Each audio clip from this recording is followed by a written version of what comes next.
वो हम अपने मन को बहलाने के लिए कह देते हैं कि प्रभु की ऐसी इच्छा है। वो क्या 2 बातें जाँच करनी चाहिए कि कार्य की संपूर्ण कुशलतापूर्वक प्रणाली के अनुसार हमारी वृत्ति चली है कि नहीं? जैसे आप कार्य में जिस कार्य में लगे हो, उस प्रणाली के अनुसार उसकी एक पद्धति है, आप उस पद्धति के अनुसार कार्य कर रहे हैं कि नहीं? उसमें कोई प्रमाद तो नहीं है, उसमें कोई त्रुटि नहीं है। अब फल पर हम पहुँचे जाके और फल हमें नहीं मिला। अब उसको देखना है कि पूर्व का जो हमारा किया हुआ प्रारब्ध कर्म है, जो हमको सुख का फल मिलता, उसे नहीं लेने दिया, ये पूर्व का पाप है। अब उसको हम संतोष करने के लिए बोल देते हैं भगवान की इच्छा। बकाया भगवान की इच्छा में अगर हम राज़ी हो गए, तो बहुत बड़े महात्मा बन जाएँगे। वो भगवान की इच्छा असफलता जो है वो हमारा कर्म है, भगवान की इच्छा नहीं है। भगवान की इच्छा होती है क्या? भगवान की इच्छा ही नहीं होती, नहीं होती। इच्छा तो मन में जागृत होती है और भगवान अमना है, सच्चिदानंदमय है। भक्त का मन ही भगवान का मन बनता है जाकर के। भक्त ने भगवान को सोचा जिस रूप में, वैसे ही भगवान प्रकट हो गए। भक्त जैसी चाह करता है, वैसे ही भगवान लीला करने लगते हैं। मतलब भगवान अचाह हैं। भक्ति की चाह ही बनती है। यहाँ जो कार्य की सफलता और असफलता पर हम कह देते हैं भगवान की ऐसी इच्छा, वो अपने संतोष के लिए कह देते हैं। बकाया उसमें या तो हमारी असावधानी हुई और या हमारा पूर्व का पाप कर्म रहा। जैसे हमने कई बार सुना है विद्यारण्य नाम के एक बहुत बड़े महात्मा हुए हैं। तो जब बाल्यावस्था में थे, ब्राह्मण कुल में जन्म हुआ था, गरीबी बहुत थी, माता-पिता को धन की वृत्ति के द्वारा ही सेवा की जा सकती, खान-पान, वस्त्र आदि। अब उनको एक उपाय सुझाई दिया कि अगर गायत्री का अनुष्ठान करें तो माँ भगवती गायत्री सब कुछ देने में समर्थ है और वो हमें धन देंगी और हमारे माता-पिता का भरण-पोषण होगा। तो 24 लाख मंत्र का एक पुरस्चरण होता है। वो मतलब अपने लोगों को करवाया गया। 24 लाख मंत्र बड़ी पवित्रता से उसका एक अनुष्ठान होता है। ऐसे उन्होंने एक पुरस्चरण किया, कुछ नहीं हाथ लगा। 23 पुरस्चरण किए, 24 लाख, 24 लाख, 24 लाख, 24 लाख, 23 पुरस्चरण। तब उनकी जवानी हो गई, माता-पिता अंतर्धान हो गए।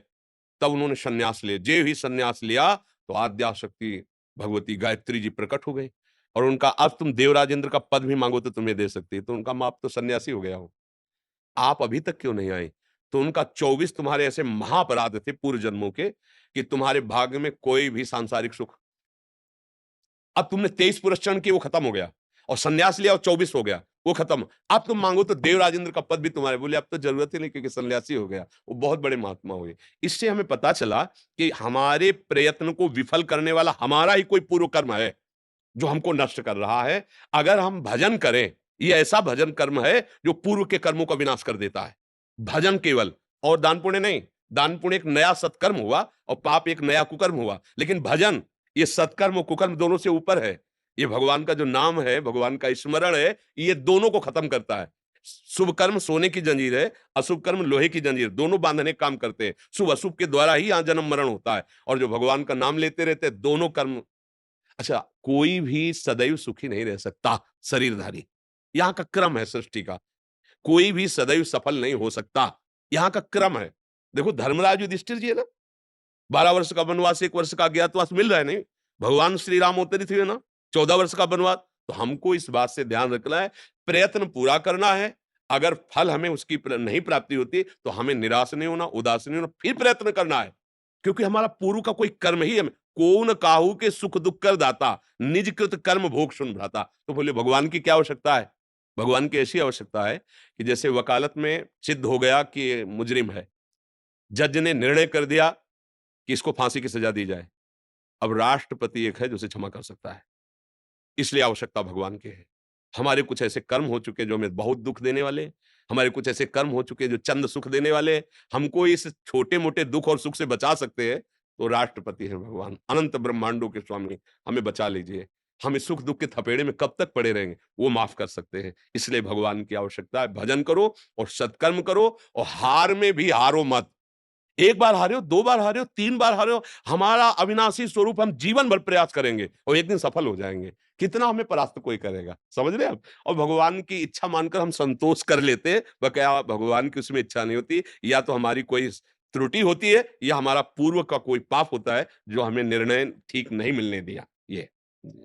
हाँ जी, कुछ भक्तों ने आपके श्रीमुख से नाम चाहा है हाँ, महाराज। राधा राधा राधा वल्लभ श्री हरिवंश। और जो गुरु जी ने दिया है, खूब श्रद्धा पूर्वक नाम जप करो। नाम बहुत बड़ा अमृत है, बहुत बड़ा बल है।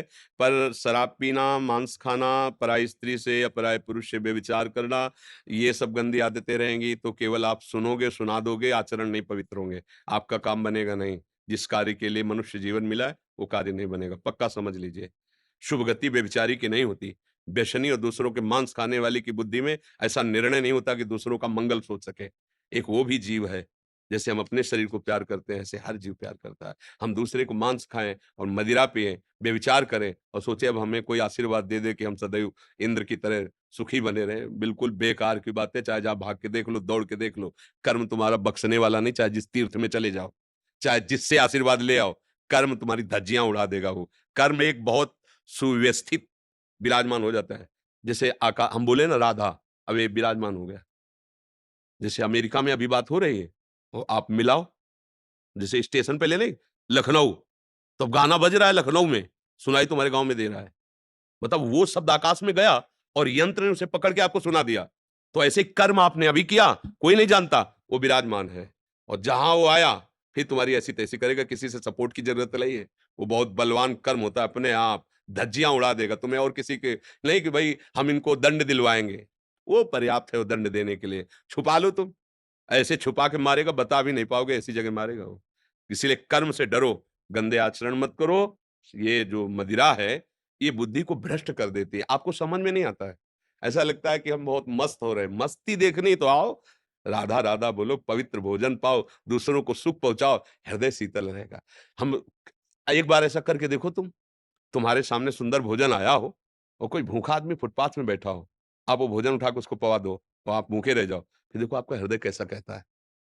जीवन भर तुम अच्छे-अच्छे पाते रहो, ऐसा सुख नहीं मिलेगा, जैसा सुख उस दिन मिलेगा जब किसी भूखे को पवा दोगे अपना हिस्सा, और आप भूखे रहोगे, तो आपके हृदय में जो शीतलता आएगी ना, वो पैसे से और भोजन से नहीं आएगी।